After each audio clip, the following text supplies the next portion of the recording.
Yes, it's time for AfroEconomics Live. I love this song. Affirmation. Yes. Reverend Bozeman with me. We're talking about work. Thank you. Love it. Yes. It's our time. It's our time. Woo! Even the music likes it.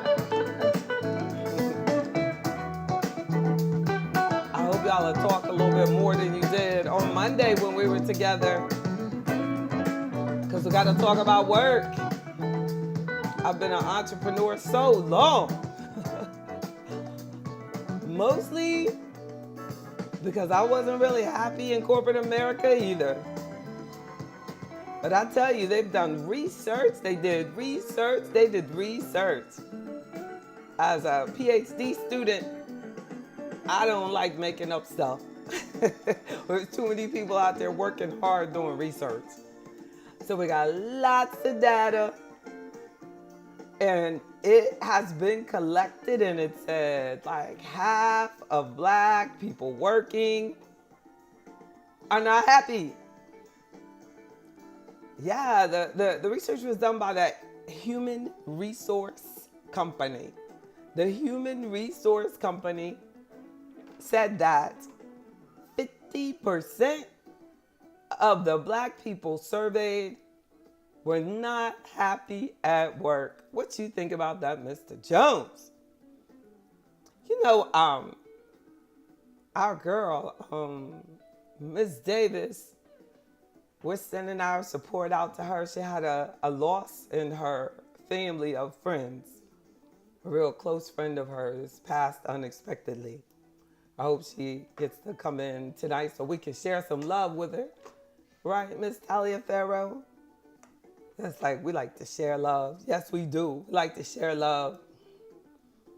People don't like working in hostile work environments. Right? That makes sense. Why would someone want to work in a hostile work environment, right? So it's like there are key things that they found in the survey that, people, want to have a peaceful place to work. They want to feel proud of the company that they're working for, Wow. An article I read that said black workers still face more hurdles to get a job. Get a job. And they said, never mind a good job. Come on in, guys. Yeah. Make sure you have your mic muted when you're in the studio with me. How you doing? Amen. It's amazing, but it does make a difference. I wish y'all could see the other messages out there, like or if it would just pop up like that. But no, I have to actually, put it up there. Thank you, Queen Howard, for Miss Davis. Yes, but we're talking about, working, and all of you all, the most of you that I see are still working out there. And Reverend Bozeman is now working his own business. But I'm telling you, this man had more jobs than every time. Every time he's on, he tells me about another job that he had. I don't think he ever worked fast food though. I think he was on the fast track. He went straight, Mr. Jones, from like his mama's house to corporate America. Mr. Strong, you need to come on in the studio. Yes, indeed. Y'all taught me how to say Mr. Strong's name. How did you say that, Mr. Jones? Nguvu Twalibu. Twalibu. Yeah, I think I'm a little bit better. Yeah, but that's our member. Good evening, right back at you. You need to come up in the studio. And there, how you doing, Miss? Look at Terry. So good to hear from you. Come on in the studio. And I don't know what's up with the ladies. Why y'all won't come in the studio? It would seem that you would have more to get out, like that you would want to say something, Queen Howard, that you would just click that one, members on camera, and come on in here, Miss Talia Farrow, and you know, and Miss Bold, and yo, you still been getting it in. That's so good. And none of it. So I know, how does well, Indeed did the survey during Black History Month, but I did a workshop earlier at the end of last year. Remember the one we did on Black Health, Black Wealth, and it was about how not enjoying your job can affect your health. Remember that, Mr. Jones? Like, and it was on and that was on just generic information, not just on Black people. And it was that the numbers now are that more people than ever before don't like their job. So I think it's pretty consistent. Like my white friend, I only have one. I'm just joking. I have a lot of white friends. One of my many white friends, he asked me this morning. He said, "So I saw the topic for your session, and you said that Black people, you know, don't like their work, like, and you know," he said, "Is that specifically, like, do you really know this? Do you really know that is Black people don't like?" I said, "Well, according to the white man." No, I just said according to Indeed, that, you know, so it's a, you know, HR company, not Black, that, you know, about half. But but that's pretty consistent with overall with people. But I really didn't even, you know, discuss that with him. But I forgot. I put the phone number out there that that people could call, and then I didn't bring the phone with me. I hear it down there ringing. I forgot. Look, but I should make y'all like just come in and talk and come on camera like Talia Farrow. But I forgot I did. If you want to call in once I get this phone, then you can call 1-844-JB Bryan. I should put it in there. Okay, but don't call until I get her to bring me the phone, which could take forever.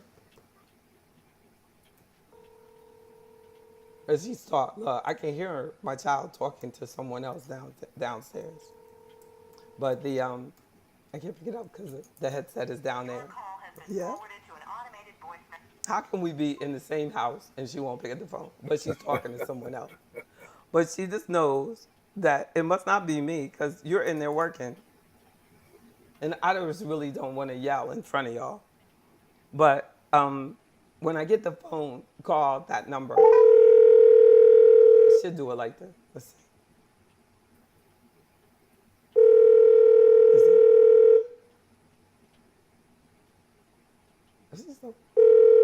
She got to hear it like both places. Like, he's the.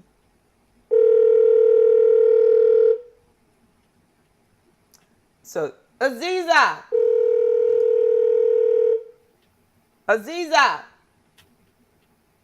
Your call has been forwarded to an automated voice messaging system. That is so sad.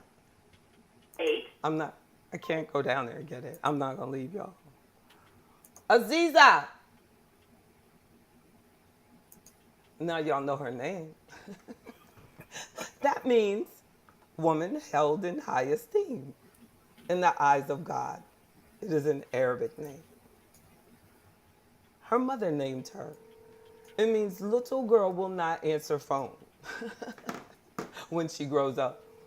So the response, so going back to the gentleman at the gym, his response to me was, well, all people have to do is switch a job.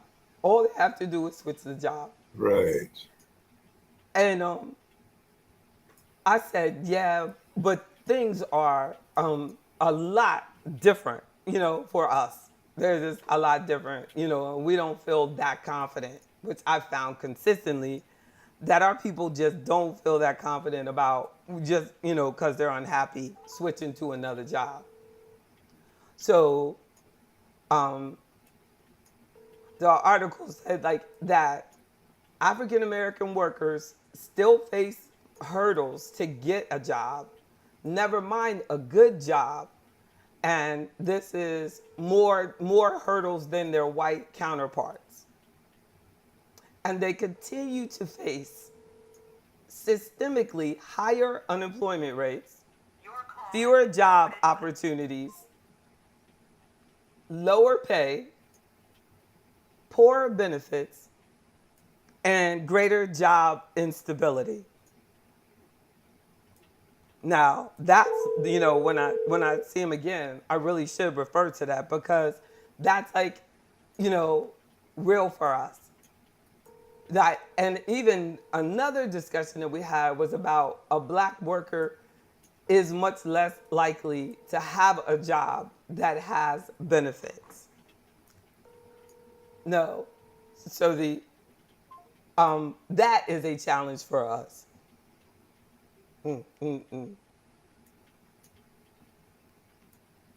gonna try texting. Let's see how that is. So that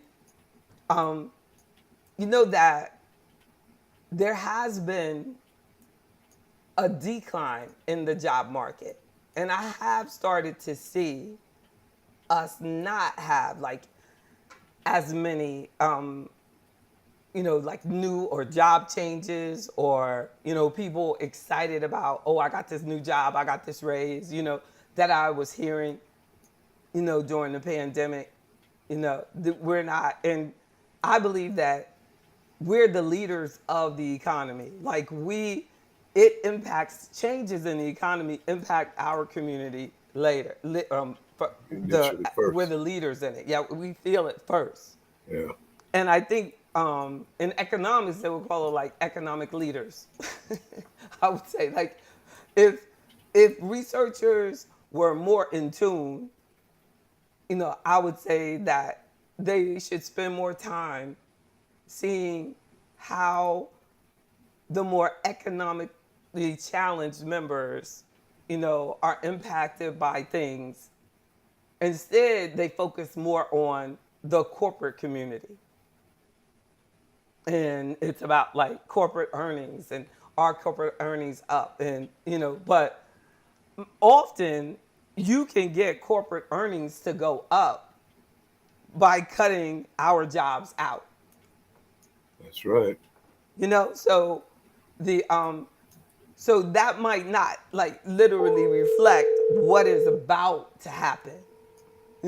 What is coming up, because as business people, we really want to know, what's coming up next year. What should we expect 5 years from now?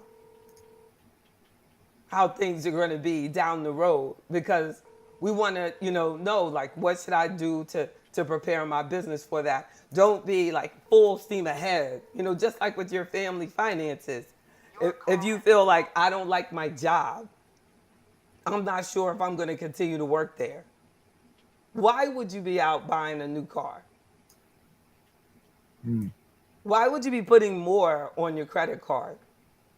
And that's like a bad habit that we have, because a lot of times the job stress leads to making less intelligent decisions, because you're trying to figure out a way to just continue to deal with the disappointment that you have. So if you go and you buy something, then you go, oh, okay, the reason I'm staying at this job that I don't like and working for someone that I feel is abusive or combative, or you just don't a hostile environment, is because people have debt and they feel like they have to pay it, and they do. So if they go and you do it, it's kind of like a self-sabotaging thing to do. Well, because you know you don't like the job, but you're still doing things that are harming you. You know, it's sad. And I wish I could call the person that she's talking to, Miss Sally Farrell. Though I know she's like, I know exactly what you're going through. What happens? Y'all kids, you don't have any kids, Mrs. Jones, so you don't know. You know what I'm saying? But the real, but you know, Sally Farrell was like, you see her, she was sitting like this. That's that stuff. That's that stuff these 20-year-olds would do to you, right, Miss Sally Farrell? You'll be like, oh, these kids. Oh, she said, I sure do. Exactly. You'll be praising God. That's all you need to do. You want a closer relationship with God? Have children, right, Reverend Bozeman? That's right. You gonna be praying all the time. Yeah, it is. So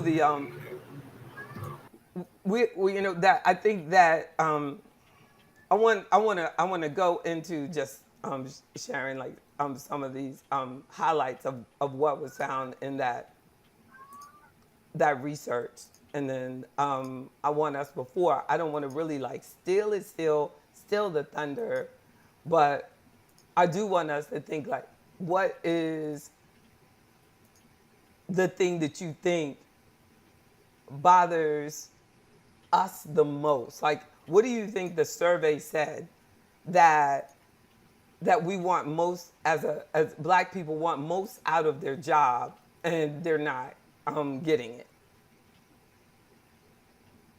And it makes sense to me. Oh wow.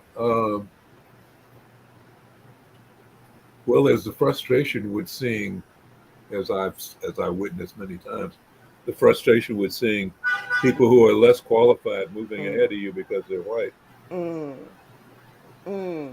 you being held back. Exactly, and that is very close to the way. I mean, it is kind of, but I'm not gonna say what it is yet. I want someone else to say like, so would you want to feel you're saying like we feel that we're being held back, or we tend to get in jobs and we're overlooked, or we don't get equality. We don't have equality at work. You think so? I would say, give me the respect that I felt as though I've earned. Treat me with the respect that I've earned by coming to work Yeah. every day, doing what I'm supposed to do, not getting into trouble. Exactly. Like you feel like we feel that we get disrespected or Yes, not treated. We're not treated fairly. not treated fairly at all. We'll do the same infraction and it's no big deal for somebody else, but when we do it, it's a big deal kind of thing. And that's the other side of it for me, because I've seen it more than once. You know, the people who don't do what they're supposed to do, nothing ever happens to them. Nothing ever E- happens to them. Exactly. Exactly. But Exactly. Yeah. but if I make one mistake, one, you want to call me in the back, pull my file, put something on my file. So Thank you. Oh my God! Look. Thank you. Thank you.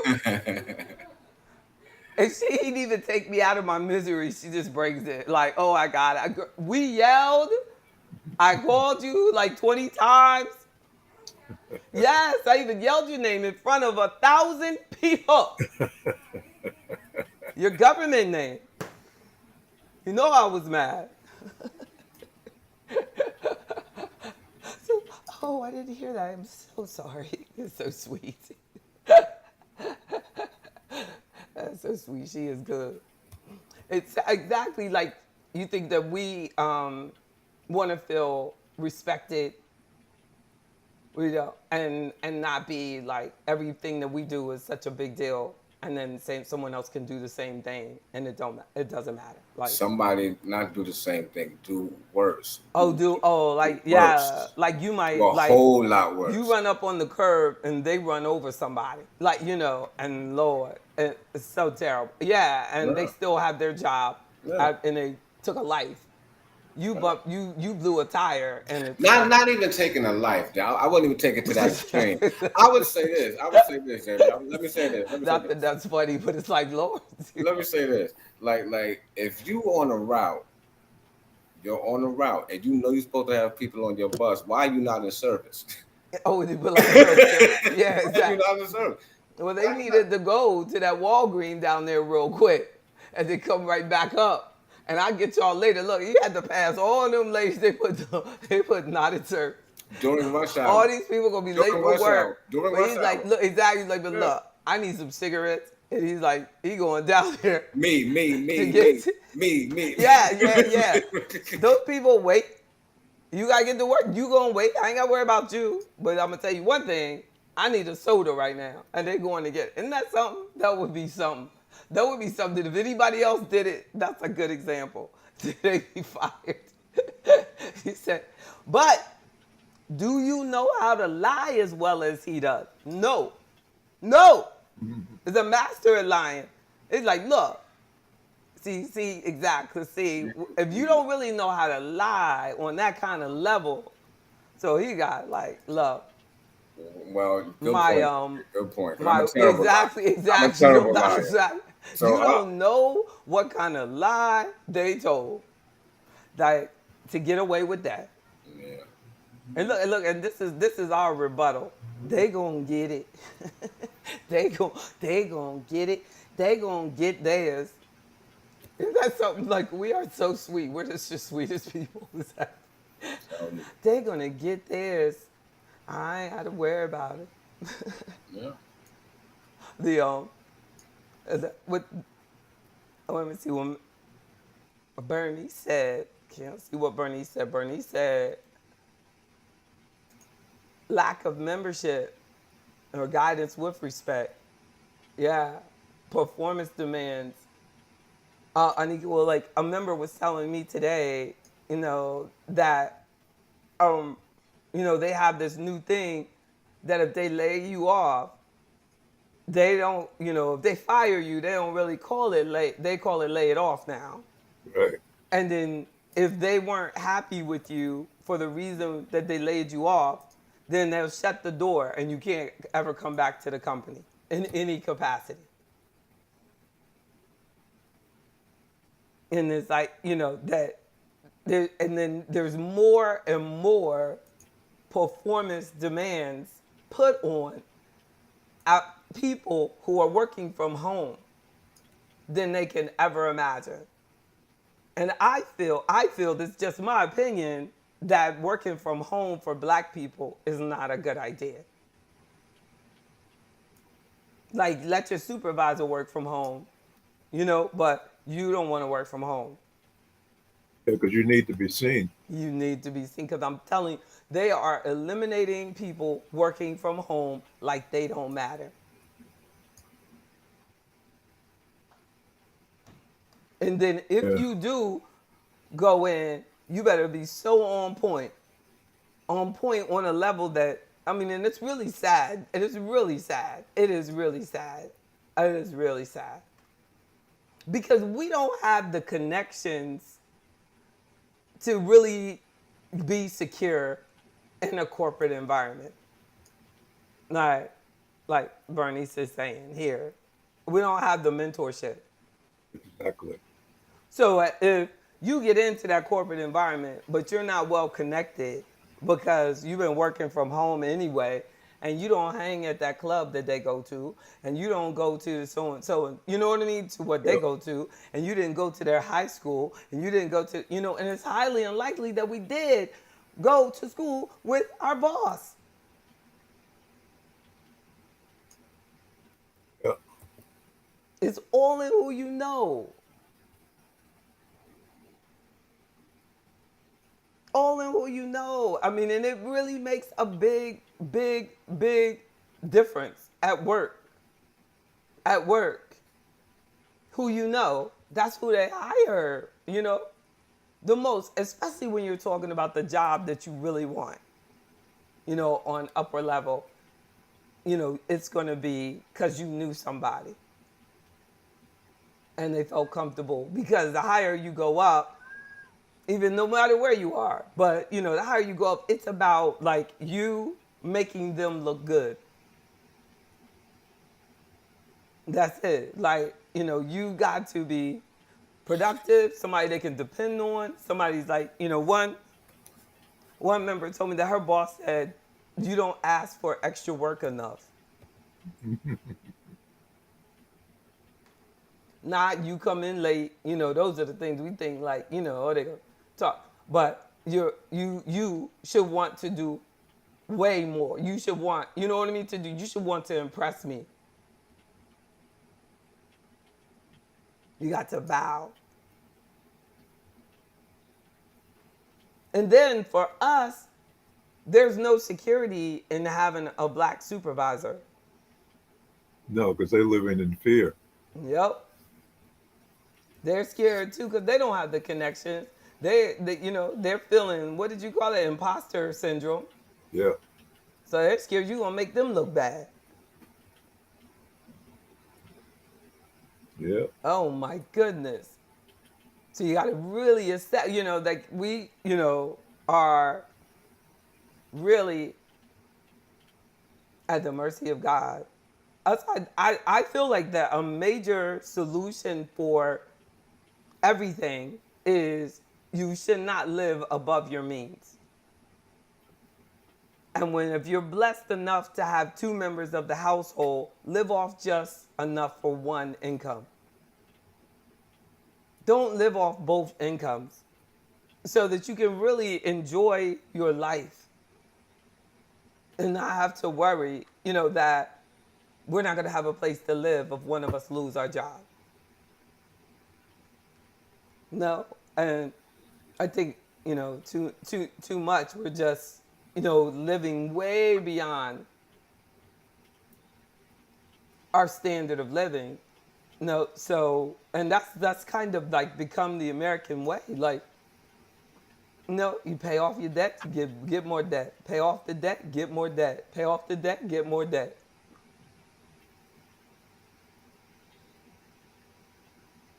So when he says it, so let me, so when they say, they don't need you anymore, or that the job is bad for your health, your job, and the insecurity of it can give you anxiety, depression, high blood pressure, diabetes, obesity, an ulcer, drug problem. I don't think that we take it seriously enough. That's like 8, 9, 10 hours of your day. Actually, more than that. Woo! Because I was working 12-hour days. Right? 12 and 14-hour days. Yeah. Especially you get on them salaries. And the people, I've had like my mom for my whole life. Why are you always working? Why are you always, it doesn't even feel like work. I just live. This is what I do. And that's the way you should feel when you wake up to do and live God's purpose over your life. It shouldn't be like, I hate this place, but I got to make my car payment, so I'm going. No. You say that's sometimes a problem instead of the best fit for the job. I'm sorry, I don't know which one you were talking about there, but we sometimes the job is not the best fit for you. At what point, like, oh, exactly, yeah, that's it. That's what she was saying. Yeah, Theo. At what point do we start feeling that we're valuable and that we're bringing something to the table? At what point? At what point? Like, yeah, like, because I feel that we undervalue ourselves. Like, we don't feel that we're bringing value. So that's why we stay at places that are not in our best interest. And that we're uncomfortable, I always felt that I was bringing value. It's just that my value was not appreciated. Because my mother and father had trained me that I had to be superior in order to be considered average. Mm, mm, So in my mind, I was always performing at the level my mother and father would be proud of. And those around me uh, were either ignoring it or intimidated by it. mm. And in being intimidated by it, then what they do is they gang up on you. So, You know, and then you get, and then and then it's like, so at what point do we say I'm out? Like, it's like, I think that we stay too long. You know what I'm saying? That you should never like get them to that, like that where they, you know what I mean, are even doing that. Like, it's just like, okay, I see this. Like I saw at that firm that I was going to, and I saw that nobody wanted to answer my phone. oh yeah, They had never had to answer the phone for a black person. And the black people that, and the boss who was over it, like, he was acting like he couldn't, reprimand, the secretaries. And then my clients have to deal with someone answering, the phone that doesn't really like them. yeah. And then the firm didn't really like me around. And if I did well, they didn't like it. It was somehow that my doing well was to their disadvantage. I see y'all. And how is it, Tay? I see you don't have to turn the camera off. And but like, I immediately started making a game plan. Now it could have been that I was young, and it was like, do we get like, 10 years, 20 years into it, and then you go, I can't take this anymore. Like, how bad does it have to get? Like, I could have waited.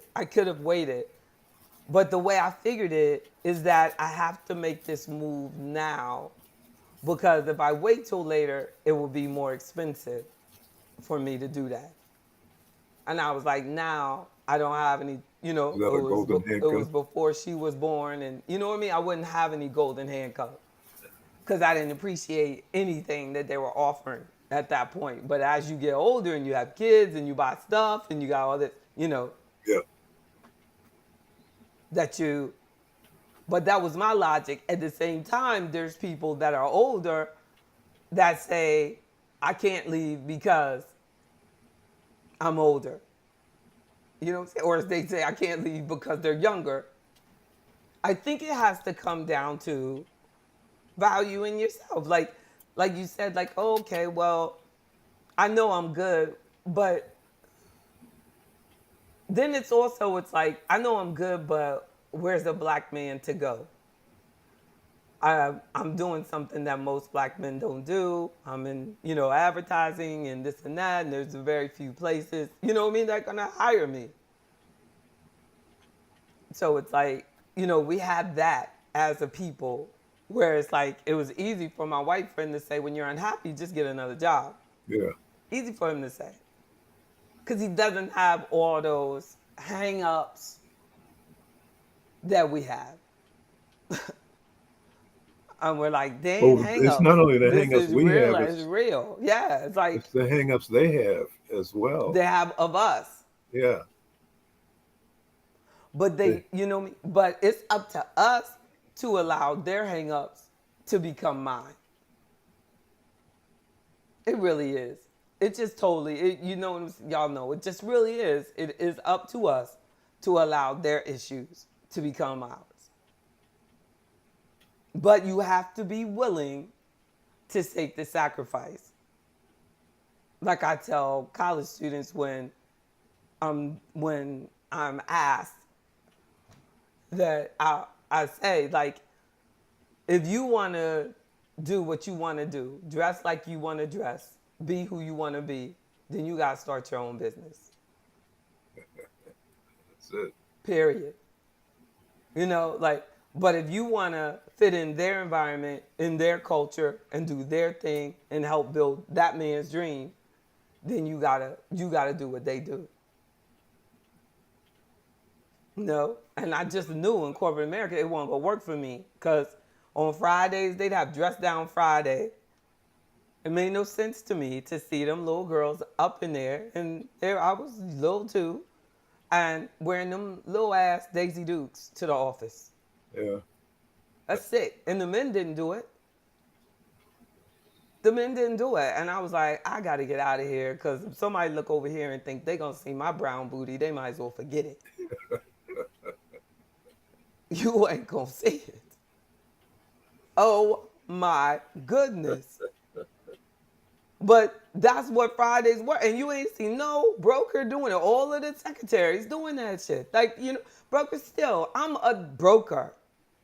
I ain't equal to you, girl. I am a broker. And if y'all choose to show your butt because you don't take your job administratively seriously, then that's up to you. But I knew, like, it was time for me to get out. Like, you know, we're talking about a time now. Well, I don't know. I hope there's no corporation that's still doing that crap. You mean Casual Friday? With the girls dressed like that on Casual Friday. It should be business Casual Friday, but you shouldn't be dressing with your having a competition on whose little jean shorts are the shortest. It's like this is a workplace. Now, I was younger, boy. I was so conservative. It's just funny. You would think that it would have been different, but I don't know if it's like things have just changed. But that is still, I don't care. Even today, that is inappropriate. You can wear that when you get off. You can wear that when you get home. You can wear that somewhere else. But when my clients come in here, they do not need to see your butt. So stuff like that bothers me. Like, you know what I'm saying? That bothers me. But because that bothers me, I had to create my own positive environment. Well, you know, blacks tend to be more conservative anyway. I mean, we used to be. You know, we really used to be.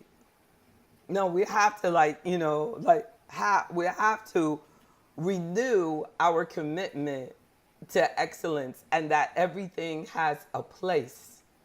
Everything has a place. I don't have a problem with her butt. I have a problem with where your butt is.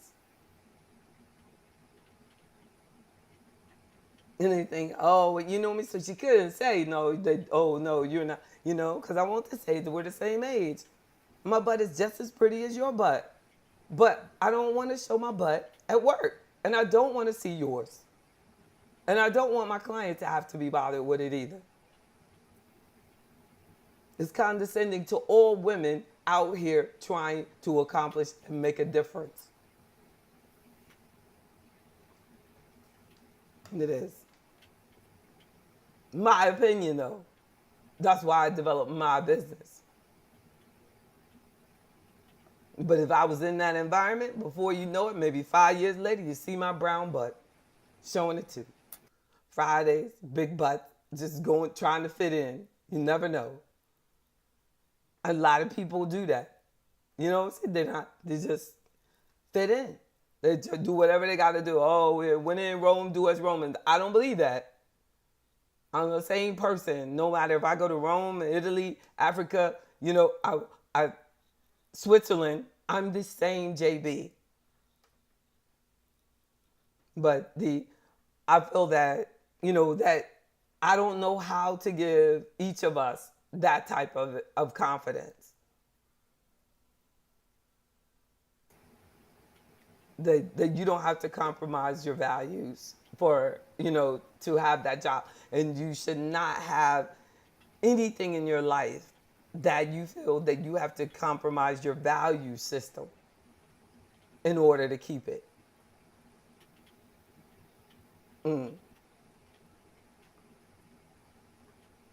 Exactly. there. So the key thing in the survey found that Black workers want to have pay transparency.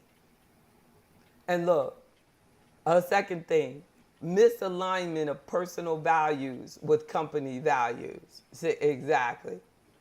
But look, the other day, I'm reading the article and it's talking about these brokers go on a trip. This lady broker goes with them. They all get drunk, start having sex. In my opinion, if they have, and then she came back to work and said that she was raped.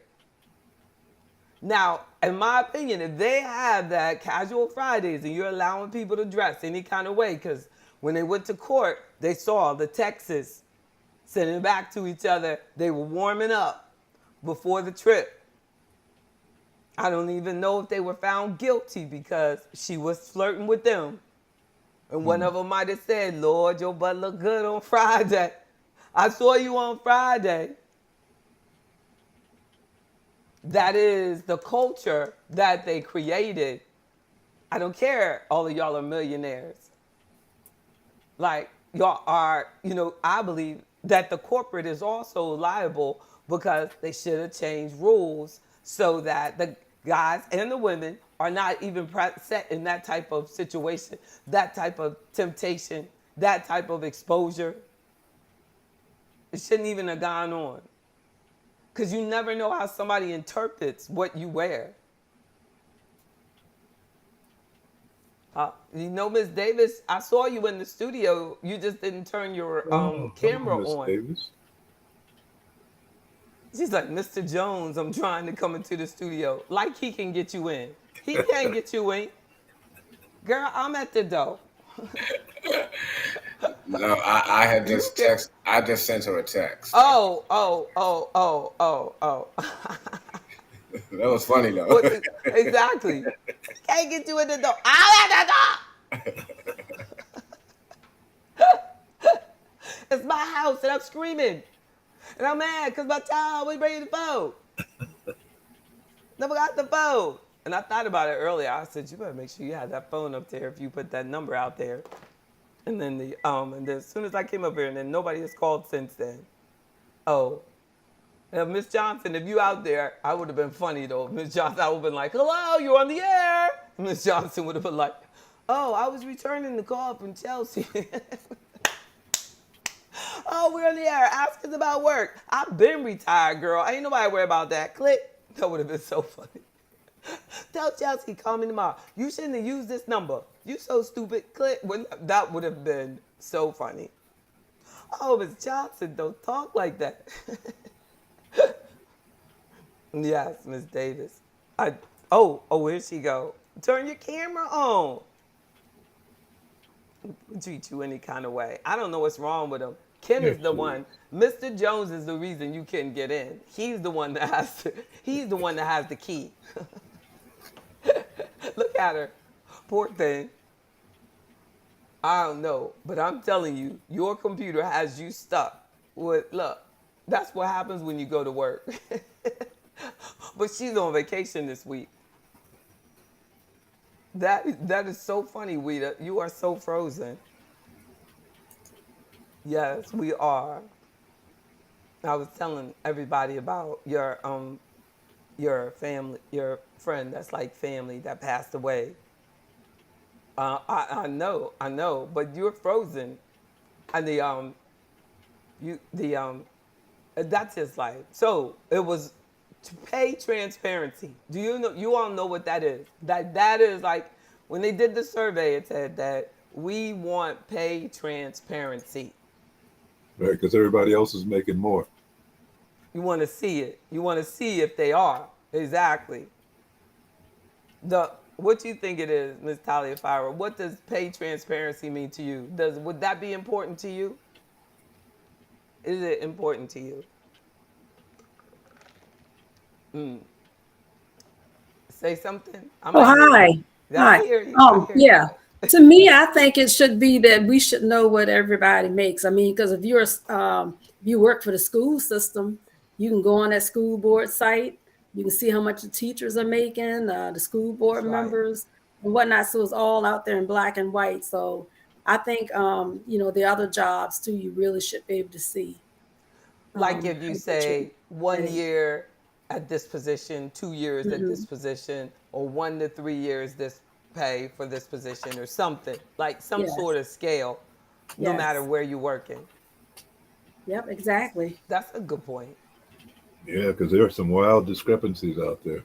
That's a good point. Like even like these female brokers that had were telling me about for years the women, were being paid less than the male stockbrokers. And they were, telling me about how they had I don't know how they found out. Well, I bet they found out because really most of the first ones were people that were a broker's secretary that somehow they discovered, what I mean, her talent. And then she became, they allowed her to get licensed. And then it was like, oh, wow, I think she could, handle a book of business.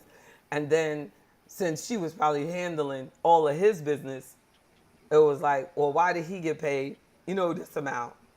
And I'm getting paid this amount. It was probably like because of that, because, you know, they really don't. A product will tell you what you're getting paid, but even like we say, like that in corporate America, people are on commission, like we were, that you don't know of what the product is paying, what percentage they're keeping for you versus the next person. You know what I'm saying? Like you might be getting 20% and the other person might be getting 50% of, every dollar that they bring to the firm. And you're getting, what I mean, a lot less. And then it might be like, well, we'll go up if you after such and such a years or such and such a production, then to get it to go up. But it really comes down to the confidence that it comes down to the confidence. Turn on your camera, Tay, because I'm not sure who Tay is.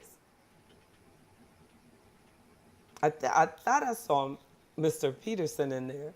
Is that you, Ms. Peterson? The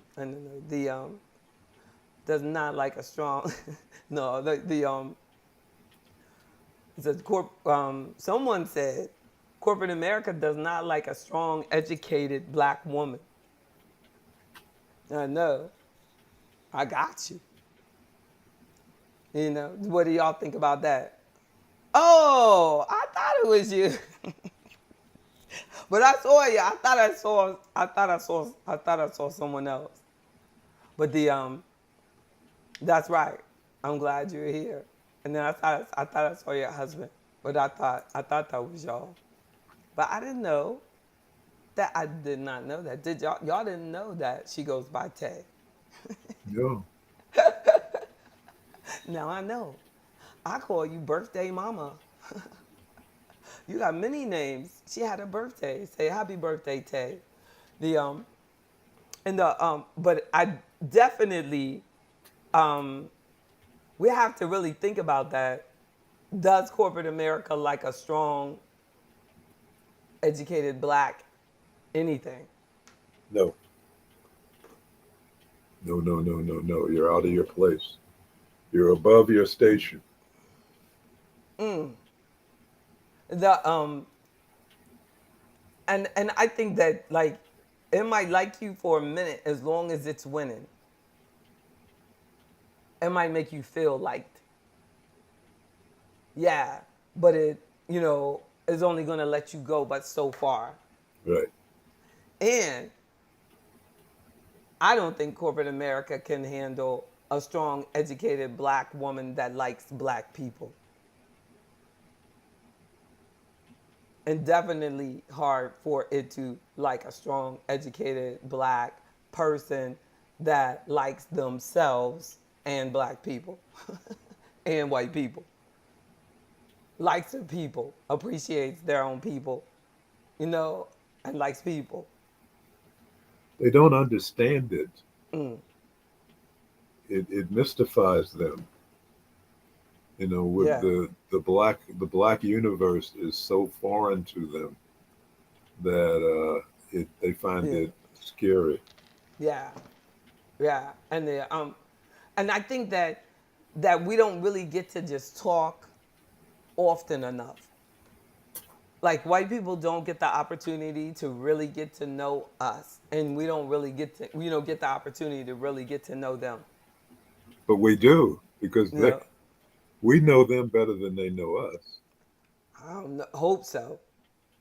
I don't know, because I think that a lot of black people, unfortunately, are afraid of white people. Oh, You know what okay. I'm saying? They don't like, they just stay away. Won't ask. And it's like we don't realize that they're just human, just like us. Like you have because you're not from the South, so I'm talking about like from, Okay. down here, in the dirty South, like where, um, sometimes you can go some places like South Carolina, and out in some places in South Carolina, you feel like you're still in slavery, Mm. and not because of the way the white people act, but because of the way we act. If we don't if we don't lift up our thinking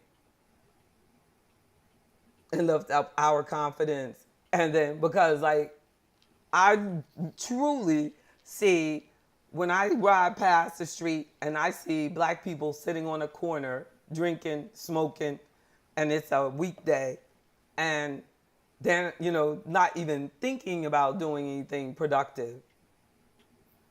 I truly feel like this is, that's what slave mentality is. Okay, I accept that. Except Mm, what I was referring to is that when you're in the battle with them, mm, when you're mm, on the battlefield, it is your very survival depends on you knowing them very well, and because they mm, think they're above you, they don't bother to get to know you.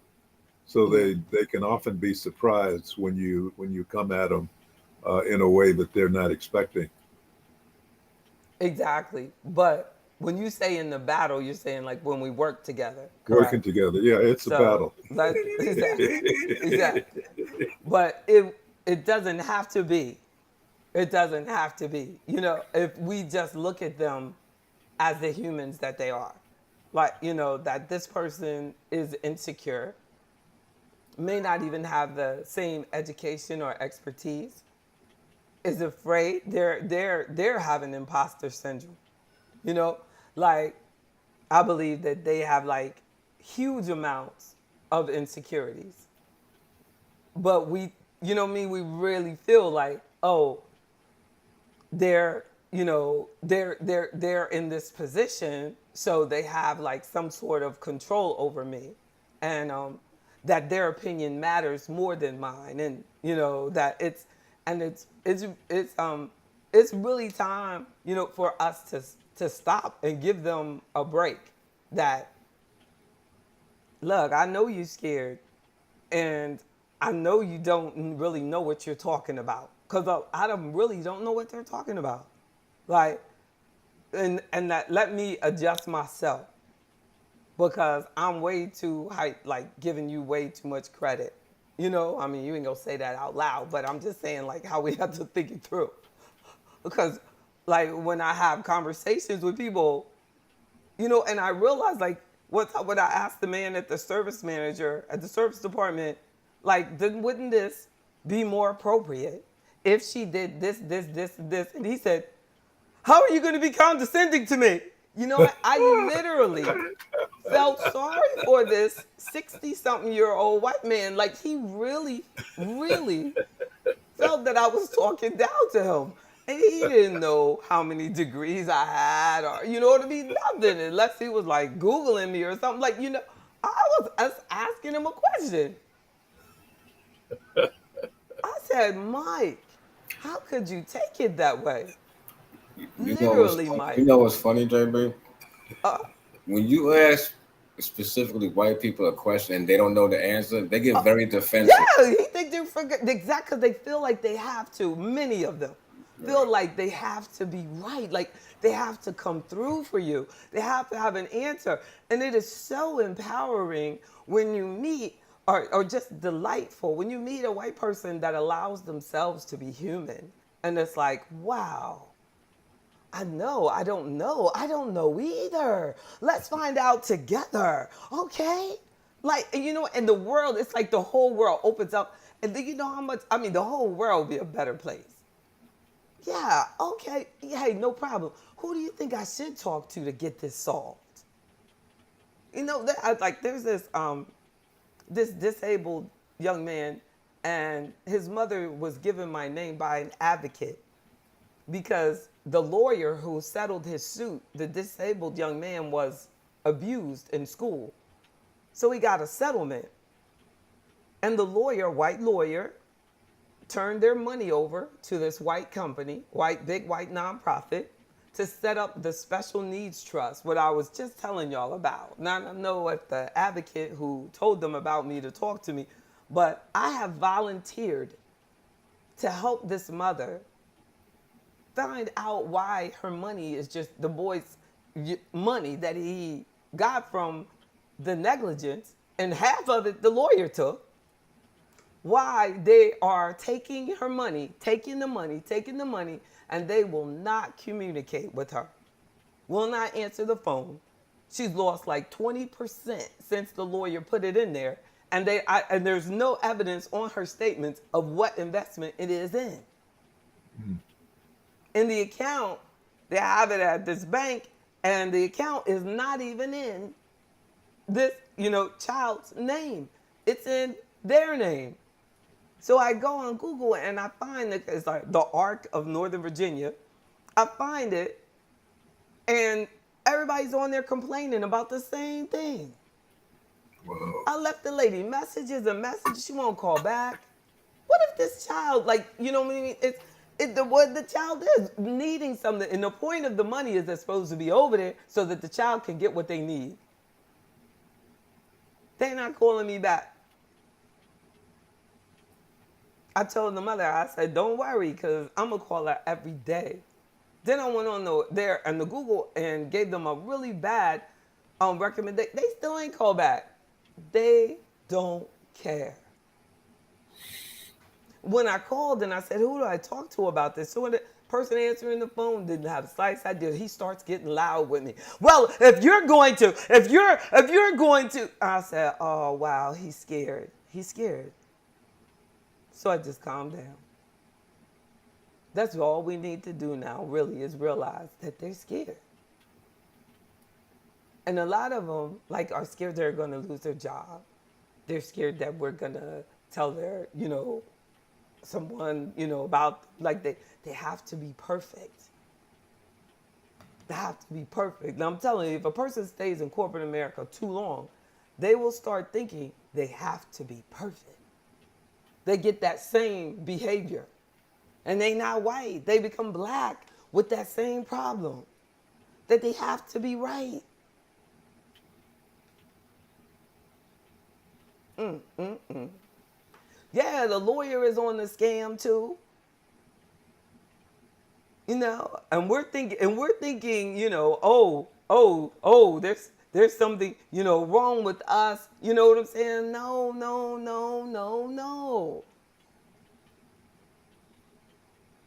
No. The only thing that's wrong with us is that we fall for the trap of indebtedness. And if you keep going out there and buying stuff that you can't afford, then you have to settle for that type of behavior. I sit out there and I just look like, what type of professional would take this young man's money that y'all are supposed to be serving the disabled people, and you are not helping them. Why? And I told this mother today, I told she, she texts me every day, and I was telling her I've never heard back from them. And I said, but they have like a calendar on their website. So I went out and set a calendar date, but the calendar date is for new people to put money in. They don't have a how you schedule an appointment for people that already have their assets there. And I said, dear God, that's why I'm where I am. And if anybody Black works anywhere and you don't see your purpose being used and you don't see where you're making a difference, we really need to get out. We really need to get out. Like, we spend way too much time. I saw these brokers, and they were at some firm, and the firm was like not treating them right. And they stayed in years and years and years. And then they got, like $1 million to split among them and everything. But that was nothing when you divided by how many years they sacrificed and slowed down their career working at that company. They never fired them, you know what I mean? But they suing your employer, and you still ain't getting enough for you to leave the firm on. Susie Orman sued that company she was working for, and she only worked for them a year, and she got like, I don't know, it was an extreme amount of money. It popped off her career. She literally has only been in financial services like one or 2 years. Mm. And she sued like Merrill Lynch like real quick. They're like, geez, it was like discrimination or something. Like, that is how you do it. And we sit there and call her an expert, and she really have no experience with working with clients. That's why she gives out such bad advice so often. And we like take it seriously. It's a TV personality. Oh my goodness. One of our nonprofits in Richmond paid her like $70,000 to come speak. And she ain't say one thing that I couldn't have corrected. Whoa. One thing, and I would have done it for free. It almost put the nonprofit out of business. All those companies that they could have helped, and they gave Susie Orman $70,000 plus to come here and say nothing. A Black group. Whoa. So, we really, like, I think it's time for us to take control. Just like I was saying, what that white friend said about if you don't like your job, get another one. We got to start getting that attitude. You got to get the confidence, the faith of that. I don't understand how we go to church all the time and don't have faith.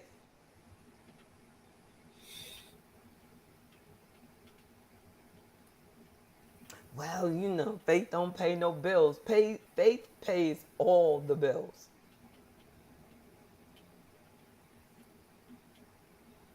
Faith pays all the bills when we let it. That's the only reason we're still here. You want, pay transparency is a joke for us to want it. Even people that work for the government, you got GS this, GS that, GS so, you know what I mean? And you think that everybody that's a GS 14 like you is getting paid the same thing you're getting paid, you might as well forget it. And when you become a GS 15, you know what I mean? You think you're making the same money as that person. You know what I'm saying? That's a GS 15. No, you are not. Right. There's a range. That's the minimum. And do you know all the range? No, you do not. And you never will. And we never will. And we never will. Until the end of time, all you need to do is make sure that we're getting what I need. That's all I got to do. That's all I got to do. Because even if that person is getting paid more than you, that's still nothing to shoot for. That's still nothing to shoot for. They're not even getting paid enough, most likely. So we're sitting there shooting for to get paid as much as this person who's still not even getting paid enough that it's really going to change your life. And you're still settling. And we're still settling. So as the number one concern for black people is pay transparency. And we think like that's a problem, that's a problem for them, that they can't. You know what I'm saying? The reason you don't have to pay transparency is because they could care less what you want. But I'm going to tell you, the man that demands pay transparency is the one that got it. He wouldn't even come in the door without knowing what everybody else was making. If it's that important to you, go somewhere else. But the most important thing is that we have to get what we want. I mean, how is it that relative to someone else, that's how I determine what I want? That doesn't even make any sense. This is how much I deserve. Oh, but first, I really don't know how much I deserve, because first I got to see how much this person is paying. No, what is the maximum pay available for this position? That's all you need to ask. What is the maximum pay available for this position? Even after they tell you what they're paying, it's still a good idea to say what is the maximum pay for this position, because by the what? Okay, well, you need the job, but you need to know what's the maximum pay and what do I need to do in order to get it. Oh, well, you need to be here a year. Okay, well, after a year, then I'm writing it down. Okay, after a year, thank you for telling me, after a year, this will pay $100,000. Okay, and then after the year, they don't give you the $100,000. You got to go. Get it in writing. Yeah, you got to go. Even if you don't get it in writing, even if you do get it in writing, they always can say, well, part of this you didn't satisfy because blah, blah, blah. They either want to keep you or they don't. They know you said it right then that after a year I want this and this and this. And if they don't, you got to look at it just like any other relationship. They either want to make you happy or they don't. When they don't, they saying to you, you know what? They saying they don't could care less what you want. I could care less what you want. And that's why I've never had a salary job, except for like the first one. My first one at a bank. They gave me the salary job, and I was like, ain't no way that I can live off this $28,000. Do you know there's people right now living off $28,000? And that was like, almost 35 years ago or something. Because the only reason that they're living off of that because they're allowing it to be that way. So what did I do? I left that salary job and went to a job where I had my own pay under my control. And I told him, you ain't even got to give me a base salary. I'm going to work, sir. I'm going to work. Just let me in the door. Let me in the door to sell every day. And I've been selling ever since. Ever since. And I'm going to tell you, that's the only way you're going to have some transparency. If I close this deal, then I do this and this and this. You know what I'm saying? And I close this deal, then I got this and this. And when I close this deal, I got this and this and this. But in the miseducation of the Negro, it is told to us by Carter G. Woodson that when we go to college, we think we're too good for that. We think that we're too good to have pay transparency, but yet we want it. But we're too good for it. Because I'll tell you exactly what you're going to make if you come and you sell this, this, this, this, and this. And what do? We run away from sales jobs.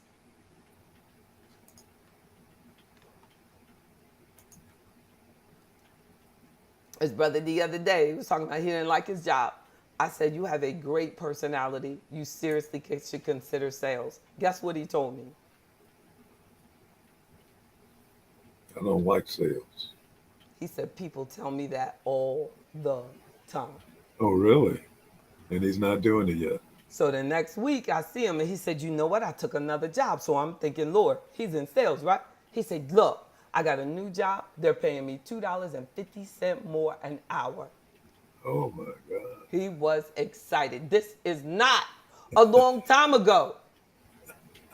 He said to me, but remember I told you this girl that I said, you stay with me. I'm going to double your income. I'm going to double your income. And she got out. She got out. I don't care what level. I don't care what level she was on. It could have been free. I wanted to see that sister rock. But how can I want it more for you than you want it? What you think is in it for me? Either way, I'm only getting $30 a month. If you pay, that don't even matter to me. I want us to be successful. I'm going to get mine. God got me. I can make somebody so rich, they're going to be coming running trying to give me that $30. I'm telling you, that is what God will do. He'll make that, he'll put that conviction in your heart. When somebody does right by you, you want to do right by them. But you're stopping me. Our people stop me from helping them. How many times in people's lives, I wonder, do they do that?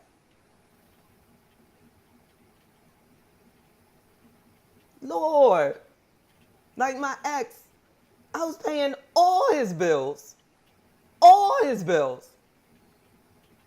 You leave me 8 weeks later, 8 months later, you need help with some bills. What? I'm thinking to myself, do you know how much money you would have had to save if you just stayed? Like, you know what I'm saying? You just stayed. What in the world? What in the world? We got to, you're talking about pay transparency is what we want. Like, you know what I'm saying? No, we want, and too often, we just want to be miserable and we want to self-sabotage and we don't think that we're worthy of the best and we don't have the faith that is needed to take it to the next level. But instead, we stay there comfortable and miserable. Like people complaining, you know what I mean, about their wife and stuff. Complaining about their husband. Complaining about, it's the same thing, really. It's like, it's because you're married to your work. Like, you know what I mean? You're sitting there. You can get into that complain mode and it become part of your personality and your fiber. We can't do that. We can't do that. No money is made while you're complaining. Do you know who you are? Exactly. We got to know who we are. Do they know who you are? I got a call the other day, and I don't know if the brother's listening or not, but someone that I met when I was 19 years old. And he said that he had been ill, and he just wanted to let me know that the time that he spent with me changed the entire trajectory of his life. And I was like, a long time ago. Look, I'm not going to let you be out counting up 19. But when I was 19, it was a long time ago. Like,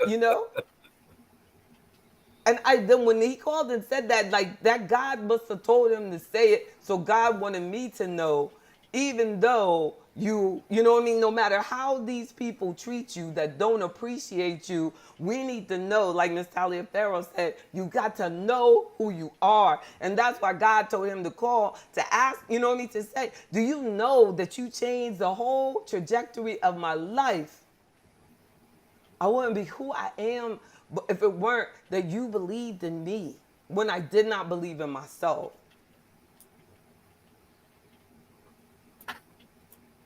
That's everything. And when you think, you know what I mean? That, do you think that you're going to get that like all the time? And you know what? No, that took decades for me to hear that. But I'll tell you, I see people come out of prison and be more motivated and more confident than those of us who have been free all our lives. Which is not appreciating the opportunity to do whatever we want. Whatever we want. To dream and dream big. Or we're choosing to sit there and be miserable. Yeah, there's like, some pretty stupid, racist, people out there. But that don't have nothing to do with me, Nothing to do with me. And they're not going to stop me from living out God's purpose over my life. So all the paragraphs that I can read, about, we got poor benefits and we got job instability and lower pay and, and everything that I've been through and the reason that I'm single and the reason that my husband left me with a little baby and all of that could be connected back, all the way back to how we've been discriminated against. But it don't change nothing. I still got to get up and I still got to take care of all my clients. I got a freaking more reasons than most people on the planet, reasons to be miserable. Lord knows. But there's absolutely no reason for half of us to be walking around miserable at work. In the sense, so that the jobs are, that we said in the survey that the job misaligns with our personal values, with their company values, and that we also have a desire for more diverse leadership. And then what? And then what? Because we know that diversity does not mean black anymore. So we going around checking off a block saying, more diverse leadership. That don't mean nobody look like you. We are not the flavor of choice right now. No, so we have to know that we have to be our best, period. But to think like, oh, your employer, has this diversity program, that means that it's going to be you. No, that's what I was saying about, with the government and the diversity in government contracts. All that did was cut out black men. At least cut it down. Because diversity, changed from a color thing to a woman or a woman thing. A woman is a minority. And then now they've added in like sexual preferences and, so we're going, like that is not, diversity is not going to help us get the peace that we want. In my opinion, God is our only way out. Amen. And I mean that more than anything else. I don't know how I could have made it without my relationship with God. I don't know. And I know that because the lack of that is why you have so many people with drug problems now. If they're unhappy and alcohol problems, like if you're unhappy at work and you're not finding your peace with God, Isaiah 26 verse 3, then what? You're going somewhere else for it. I remember when I was in corporate America and they used to ask me like, oh, you want to go up? You want to go up? There was a restaurant up there. You want to go up? That, no, thank you. No, I'm fine. No, I'm fine. No, I'm fine. And for some people, they don't like that when you don't drink. But I've never drank. And I'm not going to drink in order to fit in. Some of us do that. Oh, I just get this drink and then, I kind of hold it in my hand. No, it's going to get drank. And there's people talking about like, genetics and, you got to look at what your family had and this and that, well, I've had people in my family that had a drinking problem. And I'm not trying to have it. And I'm so glad I decided. I remember when I got to UVA and they said, you won't graduate from here without drinking. Yeah, hell I will. Yes, and I did. And I'm still, all I've been through, and I still didn't do it. We are strong people. That whole chemical dependency stuff, trying to make us think that we got to be druggies and we got to escape, that's slavery. That's slavery. How they controlled us as slaves. Now it's our choice. Slaves were forced to get drunk and act ridiculous. They were given drugs so they would sit down so that they could, so that the slave master wouldn't have to worry about the slaves running away.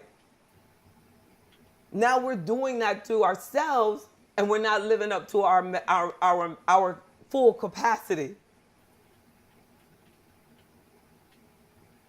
No, and nobody is like holding us accountable for ourselves. Like nobody, you know what I mean, is saying, that I got to do this for myself. Because, corporate America, if they let you in the door and you want to do whatever they got to do and they tell you what you got to do, I'm telling you, it is a great place for somebody who wants to learn to worship that company. It will receive you and receive you well. It will take every bit of you and it will take all of it. It will take all of it. It will take it all. Just give it and it's going to want some more. And it's going to level up and it's going to level up and it's going to level up and it's going to level up. You better be ready. But if you start worshiping the corporate America, then you just got to be ready. But if it's like, oh, I want to have work-life balance, I want to, have your own value system. And it's not only about serving that company all the time, then you got to really get really confident and know that our value is not attached to their approval of you. But those who succeed in that, they sell their soul completely to it. And when they answer the survey, they don't say, I'm not happy. Because they're happy, because they're getting exactly what they want out of it. So, like, the reason we're not happy is we're like, what? According to the survey, we're not getting what we want out of our jobs. And we need to give ourselves the power to know that we can do it. We can reposition ourselves, get rid of the job, because the job is not designed to adjust for you, right? The job is not about you. The job is a job. And we keep, you know what I'm saying? Like basically we're saying that we think that the job is going to adjust because this is what's important to me. No, you will get the right to pick the job. And just like I was saying that the man said at the gym, they think that if you don't like this one, go get another. You got to have heart enough to go and get it, though. Go and get it, because if you don't, it will kill you. It will kill your mind. It will kill your body. It will kill your family. It will kill you if you're working somewhere, spending that much time, and you're not happy. Anybody agree? You can only agree.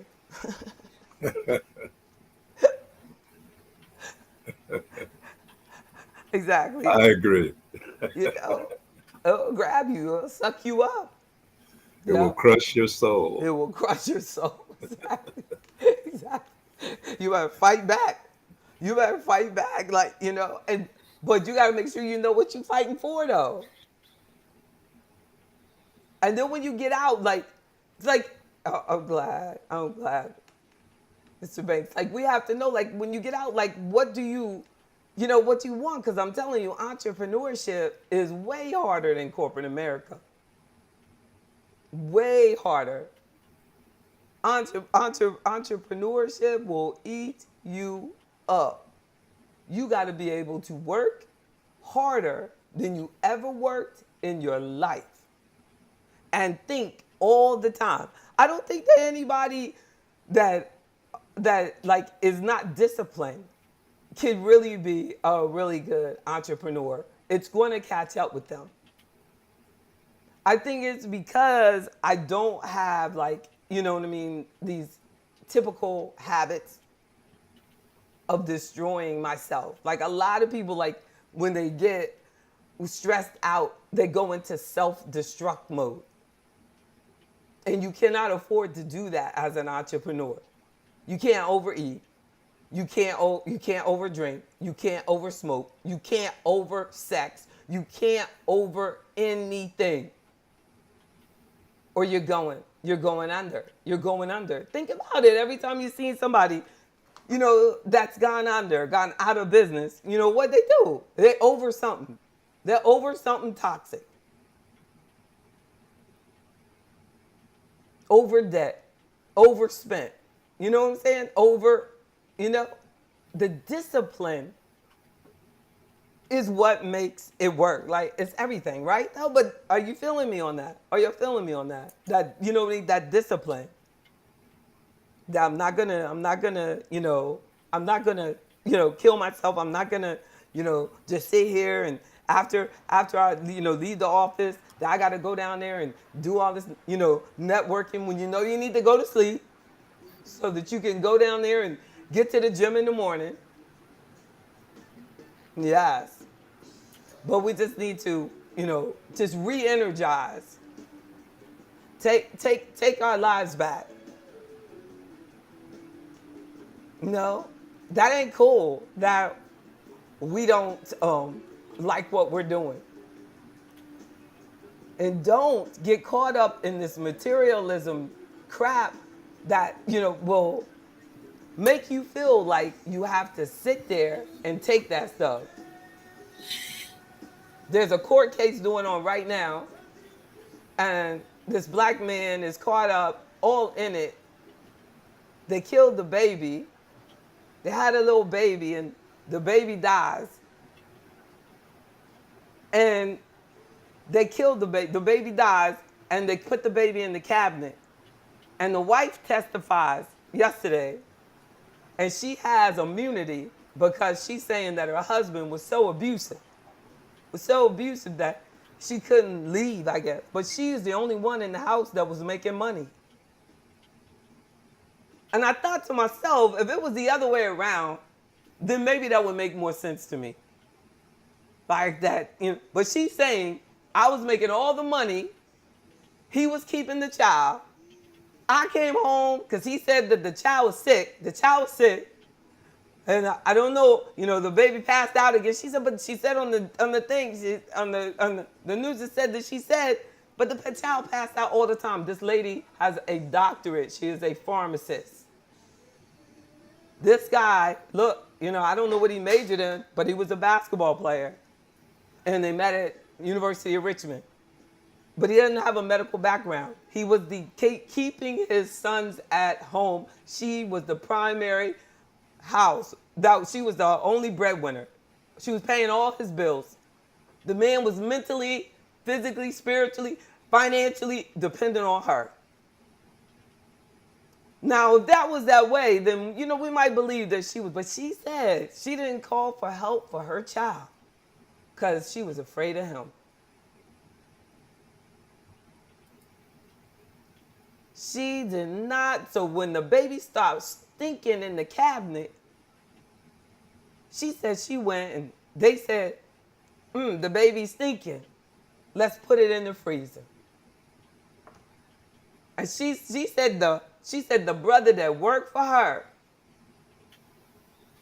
because they couldn't eat without her, she said that he said, no, they'll take our other babies, so don't call for help. You know, don't call for help. Don't tell nobody, because they'll take the other child. So she said, I was scared and I didn't call. The woman is white and the man is black. And they believe her, and she has no charges against her.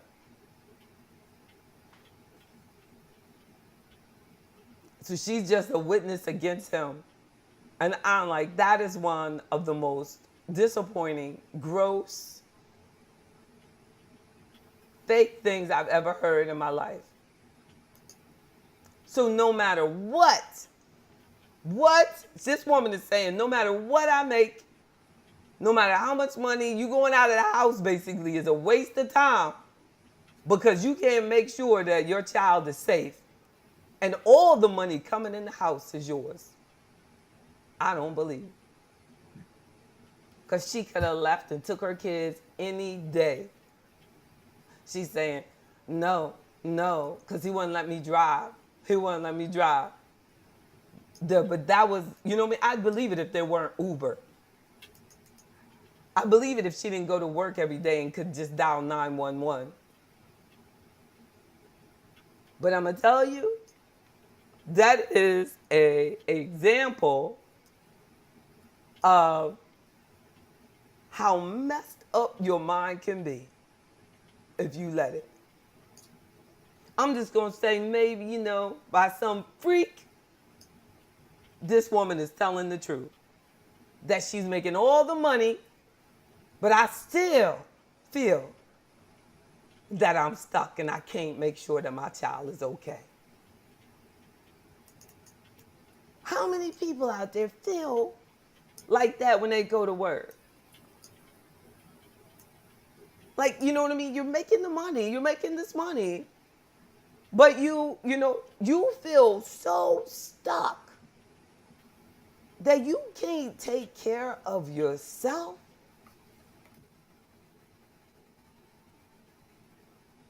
So what are you doing then? What is the purpose? You can't make sure like that you're happy.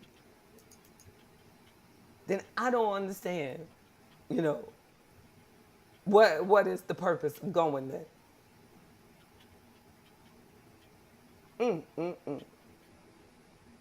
Bernice said, psychological emotional abuse is strong. There are many partners that are unbelievably controlled. And Banks, this happened now. This is happening. This just happened now. But yeah, like she was trying to tell us about the, impact of feeling, the impact of slavery, the impact of not feeling free. And I think that a lot of it is connected to our, of course, no relationship with God, a declining relationship with God, an increasing relationship with money and materialism.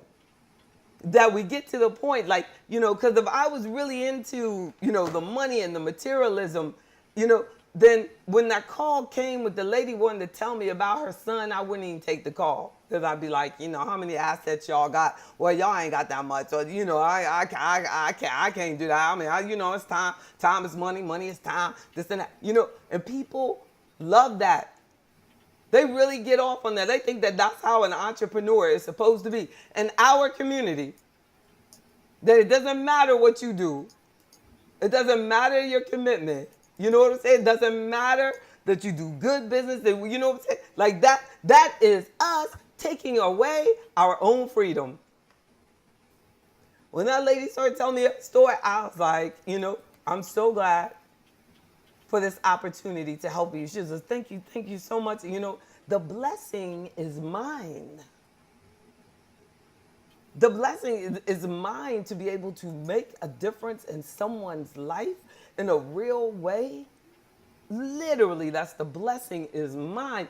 And it's a lie when they try to tell you that everything is about money. And I'm going to tell you, that woman can say like she's emotional, abuse and stuff, and it's so strong. But the truth is, she was not thinking about her child and putting that child first. Because like if the child was thought first, then she would be willing, like Jesus was, to sacrifice her life for him. Because ain't no way I'm going to see somebody put my baby in a freezer and I'm not going in there with him. That is a psychological problem. The fact that she could not put her baby's life before hers. And I'm telling you, she needs to be locked up right with her husband. Dear God, help us. Like, you know what I'm saying? I'm just so tired of the excuses not to care about each other.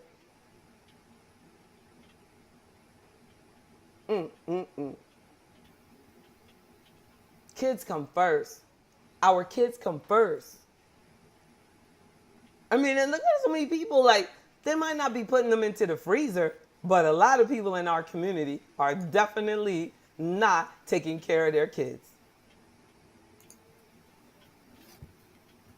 And then people talk about the crime in our neighborhoods.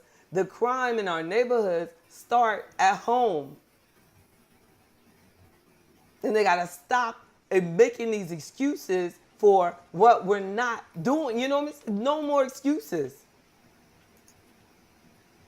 We need to be loving on our kids. And today, one of my Facebook friends, he posted this billboard that somebody put up.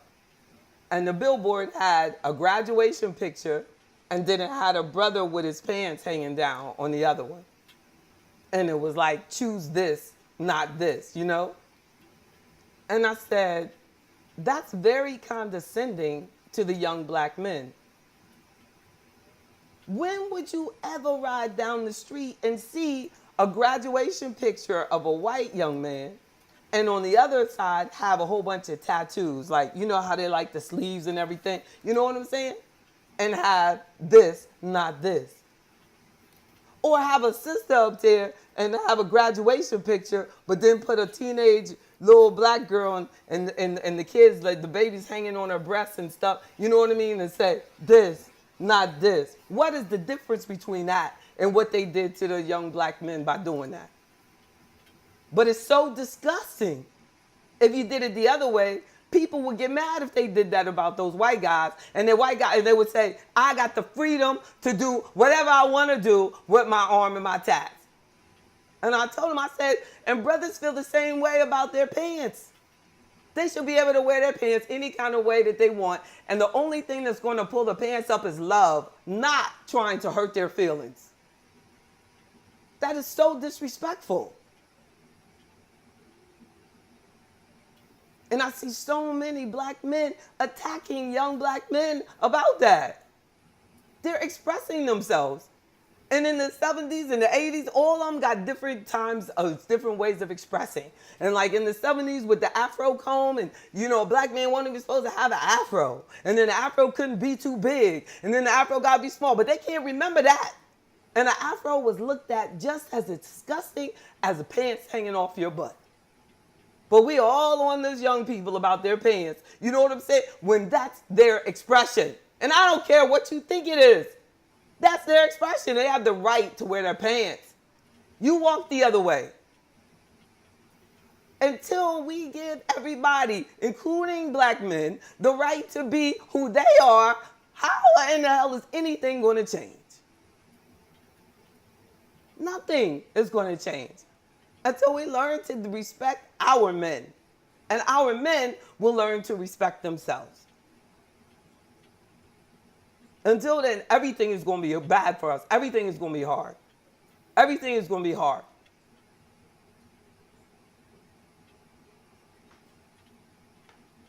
I don't know what Dr. Frances Cress Welsing would say about that. You know what I mean? She'd probably say, well, they need to pull the pants up because that's about the prison life and this and that. You know what I'm saying? I don't know, but most of them that do it don't know nothing about that. They don't know about the prison life. They don't know about the so-and-so. You got a lot of little white boys doing it. It's just something that these kids are doing. But it is not going to stop them from graduating from high school. It is not going to stop them from becoming Lil Wayne, T.I., anybody they want to be. Bill Gates, whatever. Bill Gates didn't do everything right. He didn't even go to college at all. Steve Jobs, no. But if a black young man doesn't go, they're going to tell him what he's not going to be. Lord, we can't even graduate because you wear your pants off your butt. That is ridiculous.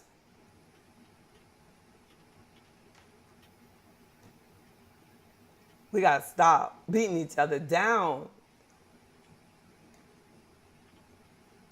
My opinion.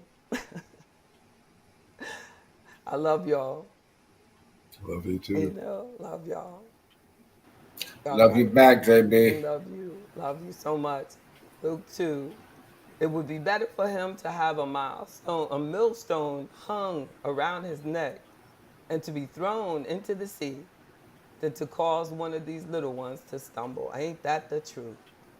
Amen. And you put that up there before I started talking about the pants. You know? But it's true. Sacrifice ourselves to take care of these young people. Now, my God, that's real. Yes. That should be at the core of us. That should be at the core of us. I told y'all about my mentor that I met when I was in high school, and him and his sister was in middle school, and now she's an attorney, he's an attorney, and we all still talk all the time. That's what we're supposed to do. And, you know, they'll tell you, you know, life for them was not easy. And ain't neither one of them living nowhere close to the projects now. But I thank God for the opportunity to be in their lives for so long. Not to mention my own child, like, you know, but before I had my own, I was helping others. And hereafter, and we need to be thankful for the opportunity. We really need to be thankful. I don't know why we think we ain't got time. What else do we have time for? What else is there to do?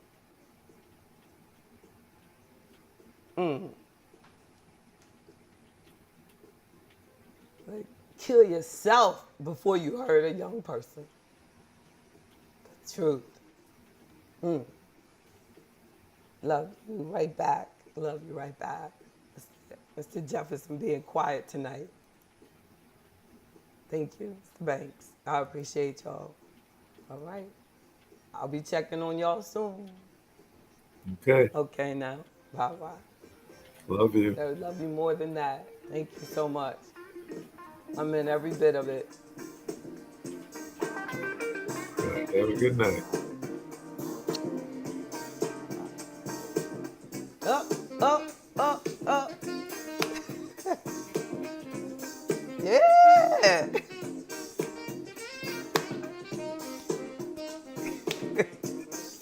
Woo. That's right.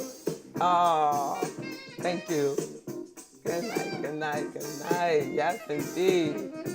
Praise God, from whom all blessings flow. That's right. Good night.